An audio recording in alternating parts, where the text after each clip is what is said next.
really didn't think Thompson would amount to anything more than maybe like a third line winger in the league. And now he's one of the best players across the board in the NHL. In 2022 alone, sixth in the NHL, 52 goals in 78 games. But you really look at this season now, 26 goals in 32. He looks like Super Mario out there dangling through everybody, clapping the big one-timer off the wing. And Frank, it just gives a lot of hope to Buffalo in general. Like, think about that team. You've got Dylan Cosmans, Rasmus Dahlin, Owen Power, Jack Quinn, as some of that young talent. Devin Levi is going to be coming out of Northeastern University to play goal for them soon. So I think Thompson's been the driving force behind all that and been my biggest surprise.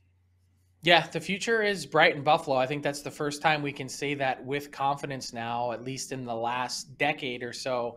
And Tage Thompson is a huge part of that. We'll hand out some stocking stuffers in the Atlantic Division a little bit later on in the show. If the Sabres could only get a little bit of goaltending, you mentioned Levi on the way, then they could really turn into something. An .896 team save percentage this season so far, have given up some of the most goals in the Eastern Conference. For me, the biggest surprise, I'm going to stay in the Atlantic, and it's the Boston Bruins, because when you look at this calendar year 2022 as a whole, here's an incredible stat, Mike. There's still 4 games left to play in December for the Bruins, including Friday night's game, and they have a chance, 4 cracks, at setting the NHL record for most wins in the regular season in one calendar year.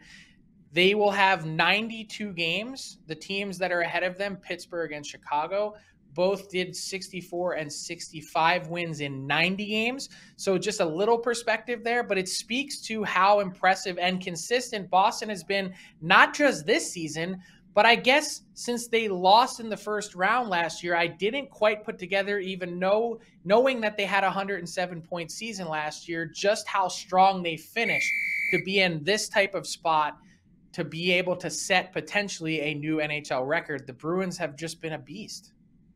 Yeah, man. Big credit to Jim Montgomery, the work that he's done there. Linus Ullmark's taken his game to stratospheric levels that we hadn't seen before. And